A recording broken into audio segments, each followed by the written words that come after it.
अगर आप प्रिपेयर कर रहे हैं बनारस यूनिवर्सिटी के एमएससी बॉटनी एंट्रेंस एग्ज़ाम के लिए तो ये बुक आपके लिए बेस्ट बुक है, जहाँ पे दिए हुए हैं 13 इयर्स के सॉल्यूशन। 2008 से लेकर 2020 तक के जो भी क्वेश्चन पूछे गए हैं उसको टॉपिक वाइज करके, means algae, fungi, bryophyte, pteridophyte ऐसे कैटेगराइज करके उनका सॉल्यूशन विथ डिटेल्ड एक्सप्लेनेशन। इस बुक में आपको एंट्रेंस एग्जाम का सिलेबस भी मिलेगा और जैसा कि मैंने आपसे बताया आंसर और एक्सप्लेनेशन पूरे के पूरे जो क्वेश्चंस पूछे गए हैं 2008 से लेकर 2020 तक के वो, और इन द एंड यहाँ पे आपको 5 मॉडल पेपर्स भी दिए गए हैं। ये बुक हमने ही लिखा है।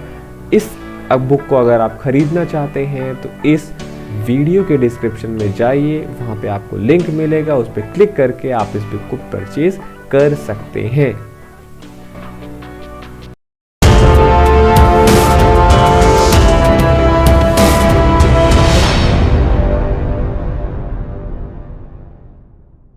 Hello friends, welcome to channel masters of botany again. मैं हूं आपका दोस्त विनय कुमार सिंह।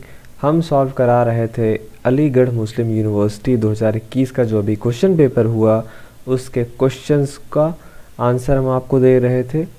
तो क्वेश्चन नंबर 20 तक का हो चुका है, उनका सोल्यूशन हो चुका है। अगर आपने पार्ट फर्स्ट नहीं देखा है तो इस वीडियो के डिस्क्रिप्शन में उसका लिंक है, या अभी जो ये लिंक आया ऊपर कॉर्नर पे, इस पे आप क्लिक करके उस वीडियो पे जा सकते हैं। चलते हैं, हम देखते हैं क्वेश्चन नंबर 21 से। क्वेश्चन नंबर 21 है, in which of the following reaction series NADP is reduce to NADPH। एक बार आप जब ऑप्शंस को देखेंगे, citric acid, cyclic glycolysis, pentose phosphate pathway, तो आपको लगेगा कि यार NADH या NADPH तो सब में निकलता है, पर ऐसा नहीं है।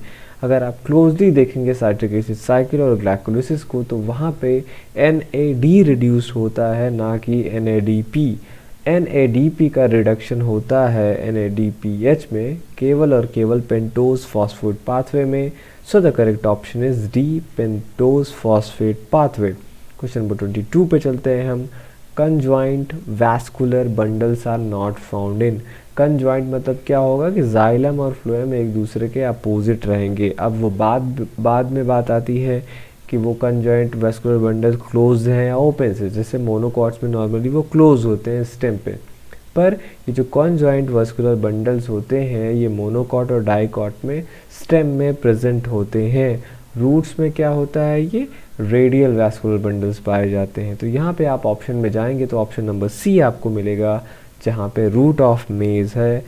तो यही वो ऑप्शन है, मतलब रूट मेज के रूट में जहाँ पे कंजॉइंट वैस्कुलर बंडल्स नहीं मिलेंगे, इसीलिए यही ऑप्शन आपका सही होगा। क्वेश्चन नंबर 23 पे आते हैं हम। In a vascular bundle if phloem is surrounded by xylem then it is. कह रहा है अगर वैस्कुलर बंडल है और फ्लोएम क्या कह रहा है, फ्लोएम क्या कह रहा है क्वेश्चन में कि phloem is surrounded by xylem, that means xylem is surrounding to the phloem.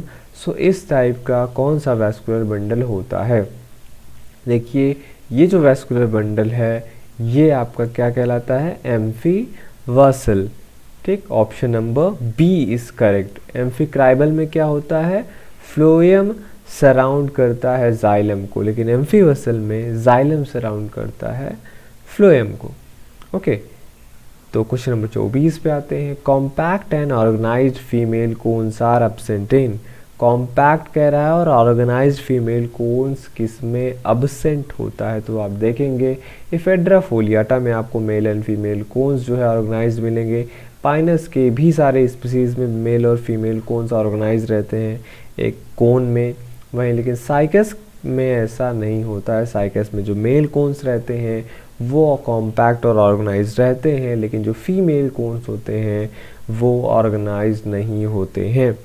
ठीक, तो करेक्ट ऑप्शन होगा C, Cycas circinalis. Question number 25 पे आते हैं।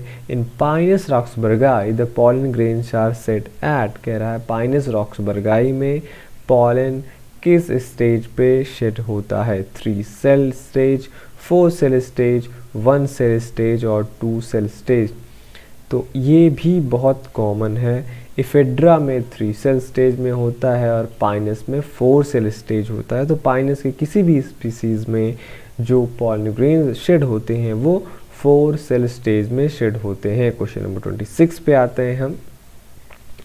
Which of the following coenzyme is the carrier of acyl group, कह रहा है इसमें से कौन सा कोएंजाइम है जो एसिल ग्रुप को कैरी करता है। तो नॉर्मल जो भी आप रिएक्शंस देखते हैं हमारे बॉटनी में, जो भी रिएक्शंस होते हैं, अगर कहीं पे एसिल ग्रुप का ट्रांसफ़र होता है तो वो कौन सा करता है इसमें से coenzyme? Coenzyme A. Question number 27 पे आते हैं। Which of the following possess higher energy per photon of light. देखिए हायर एनर्जी की बात हम कर लें तो जो क्या होते हैं जिनकी फ्रीक्वेंसी ज़्यादा होती है वो हायर एनर्जी वाले फोटॉन्स होते हैं। इसमें से आप देखेंगे सबसे पहले यूवी रेडिएशन आता है, फिर जिसकी फ्रीक्वेंसी सबसे ज़्यादा होती है, फिर ब्लू लाइट आता है, फिर रेड लाइट आता है, फिर आपका इंफ्रारेड रेडिएशन आता है। तो सबसे ज़्यादा एनर्जी किस में रहेगी पर photon of light? UV radiation में। क्वेश्चन नंबर 28 में आते हैं। The endodermis is interrupted in the stem of. देखिए अगर एंडोडर्मिस की बात करें, यहाँ पे कह रहा है किस स्पीसीज़ में आपका एंडोडर्मिस इंटरप्टेड होता है, कंटिन्यूअस नहीं होता है। तो आप देखेंगे सेलाजिनेला के सभी स्पीशीज़ में जो यहाँ पे दिया हुआ है उसमें जो एंडोडर्मिस होता है वो ट्रैबेकुली फॉर्म करते हैं और सारे के सारे एक ही जैसे होते हैं। अगर हम इंटरप्टेड एंडोडर्मिस की बात करें, इसका मतलब है कि वहाँ पे लीफ ट्रेसेस प्रेजेंट होंगे और ऐसा जो होता है आपका स्टील आपको ड्रायोप्टेरिस में देखने को मिलेगा। क्वेश्चन नंबर 29 पे आते हैं। There are only 2 needles in the spur of. देखिए जब आप पाइनस के बारे में पढ़ते हैं वहाँ पे स्पर जो होता है उसमें कई नीडल हो सकते हैं, वरी करते हैं। कहीं पे केवल एक स्पर में एक ही नीडल होता है, कहीं पे 2, कहीं पे 3, कहीं पे 5 नीडल भी पाए जाते हैं। जो यहाँ पे पाइनस के स्पीशीज़ दिए गए हैं उनमें अलग अलग नीडल्स होते हैं पर स्पर। जैसे अगर मैं बात करूँ पाइनस रॉक्सबर्गाई में तो यहाँ पे 3 जो होता है आपको नीडल्स मिलेंगे पर स्पर। बी अगर बात करें पाइनस जियार्डियाना, यहाँ भी 3 होता है। पाइनस वॉल्चियाना की बात करें तो यहाँ पे 5 नीडल्स होते हैं पर स्पर। और इसका करेक्ट ऑप्शन क्या है? डी। पाइनस सिल्वेस्ट्रिस में पर स्पर 2 नीडल्स होते हैं। क्वेश्चन नंबर 30 पे आते हैं। The term cycas was coined for, कह रहा है जो टर्म हम यूज़ करते हैं साइकस, ये किसके लिए यूज़ करते हैं? तो इसका सही ऑप्शन है सी। आपका जो पॉलन ग्रेन्स होते हैं पाइनस के, जो उसके विंग्स होते हैं, उसके लिए ये टर्म बोला जाता है। ठीक। क्वेश्चन नंबर 31 पे आते हैं। एन ऑटोट्रॉफिक जो खुद से खाना बना लेता है, प्रोकैरियोटिक होगा और नाइट्रोजन फिक्सिंग सिम्बायोसिस करने वाला इसमें से मतलब कौन सा एक ऑर्गेनिज्म है जो इनमें से किसी मेंबर में सिम्बायोंट रहते हैं, मतलब इनके साथ सिम्बायोटिक एसोसिएशन बनाते हैं। तो ये आपका साइकस का अगर आपने पढ़ा होगा क्लोराइड रूट, वहाँ पे क्या होता है एनाबीना वगैरह रहता है। साइनोबैक्टीरिया, और साइनोबैक्टीरिया क्या होती हैं? ऑटोट्रॉपिक, प्रोकैरियोटिक और नाइट्रोजन फिक्शन सिम्बायोंट्स होते हैं उनमें कुछ। तो करेक्ट ऑप्शन क्या है? सी और बी आपका साइकस। क्वेश्चन नंबर 32 पे आते हैं। The segment of DNA encoding 2 or more genes transcribed as a single RNA is called. देखिए प्रमोटर, रिप्रेशर और ऑपरेटर अलग अलग चीज़ें हैं। यहाँ पे ऐसा नहीं है कि ये जो तीनों ऑप्शन हैं ये कोई भी डीएनए कोड करते हो जो ट्रांसक्राइब होता है, केवल ओपेरॉन ही इसमें सबसे करेक्ट ऑप्शन है आपका। तो करेक्ट ऑप्शन क्या होगा? D, operon. क्वेश्चन नंबर 33 पे आते हैं। The alga in which phialopore stage occurs in. अगर आपने वॉलवॉक्स का लाइफ साइकिल पढ़ा है तो वहाँ पे फियालोपोर स्टेज होता है जहाँ पे उसमें उसके कॉलोनी का जो डॉटर कॉलोनी होती है उसमें इन्वर्जन स्टार्ट होता है। ठीक। क्वेश्चन नंबर 34 पे आते हैं हम। The stone word, the stone words belong to the group. कह रहा है स्टोन वर्ड्स जो होते हैं किस ग्रुप से बिलोंग करते हैं? Chlorophyta, Charophyta, Cryptophyta, Chrysophyta. Firstly, we will remove the option number C and D because there is no association of this algae with Cryptophyta and Crassophyta. Then here's the two option number A and B.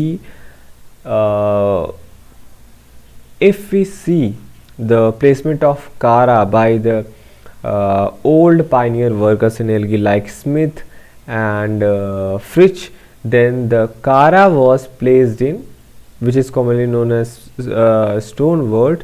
They were previously placed in chlorophyce, but in the recent classification the stone worts are isolated and placed in the group Charophyta. So the correct option will be B, Charophyta. Question number 35 पे आते हैं. The female reproductive organ carpogonium is found in. Carpogonium कह रहा है जो female reproductive organ है किस में बनता है. अगर आपको लाइफ साइकिल याद होगा बट्रैकोस्पर्म और पॉलीसाइफोनिया का, तो वहाँ पे आप इससे याद रख सकते हैं कि वहाँ पे कार्पोस्पोर्स भी बनते हैं. तो इससे आप गेस कर सकते थे कि ये बट्रैकोस्पर्मम ही होगा. क्वेश्चन नंबर 36 पे आते हैं. Red snow is a term associated with. Red snow जो टर्म है ये किस एल्गी से एसोसिएटेड है, मीन्स क्लेमाइडोमोनास के एक्चुअली किस स्पीसीज से एसोसिएटेड है. तो ये जो रेड स्नो होता है ये क्लेमाइडोमोनास निवालिस के कारण होता है, जो कि है ऑप्शन आपका बी. क्वेश्चन नंबर 37 पे आते हैं. The reserve food material in the members of Rhodophyceae. मैं हमेशा से कहता आया हूँ कि जो रिजर्व फूड मटेरियल है एल्गी में वो इम्पॉर्टेंट रहता है, आपको याद रखना चाहिए. तो रोडोफाइसी में एक ग्रुप है फ्लोरिडी. बेंजियोइडी और फ्लोरिडी दो ग्रुप मेनली होते हैं रोडोफाइसी में. अगर आपने बुक पढ़ा होगा तो उससे आप याद रख सकते हैं फ्लोरिडी से फ्लोरिडियन स्टार्च. तो रोडोफाइसी में कौन सा रिजर्व फूड मटेरियल होता है, C, Floridean starch. Question number 38 पे आते हैं. In polygenic inheritance the dihybrid phenotypic ratio 9:3:3:1 is modified to. देखिए पॉलीजेनिक इनहेरिटेंस में क्या होता है कि या जिसको क्वांटिटेटिव इनहेरिटेंस भी बोलते हैं. पॉलीजेनिक इनहेरिटेंस में जो आपका ये फिनोटिपिक रेशियो है डाईहाइब्रिड क्रॉस का 9:3:3:1 का, वो मॉडिफाइड हो जाता है इसमें डी में 1:4:6:4:1 में. तो करेक्ट ऑप्शन क्या होगा आपका 38 का डी. 39 पे आते हैं. Which of the following in the root nodules act as oxygen scavenger. कह रहा है जो रूट नोड्यूल्स आपने पढ़ा है कि राइजोबियम जैसे हो गया, वो लेगुमिनेसी के मेंबर के साथ सिम्बायोटिक एसोसिएशन बनाता है जहाँ पे रूट नोड्यूल्स का फॉर्मेशन होता है. पर आपको पता होगा वहाँ पे जो एंजाइम है आपका नाइट्रोजनेज, वो अगर ऑक्सीजन प्रेजेंट रहे तो वो हो जाता है इनएक्टिव. इसीलिए वहाँ पे एक ऑक्सीजन स्कैवेंजर की ज़रूरत पड़ती है. और वो मॉलिक्यूल क्या है आपका लेग हीमोग्लोबिन, जो कि इस ऑक्सीजन को स्कैवेंज कर लेता है, जिससे वहाँ पे ऑक्सीजन नहीं होता. तो लेग से लेग्यूमिनेसी आप याद रखिएगा. हीमोग्लोबिन तो है ही होता है, ऑक्सीजन से बाइंड करता है, तो leg haemoglobin. Option number question number 40 पे आते हैं.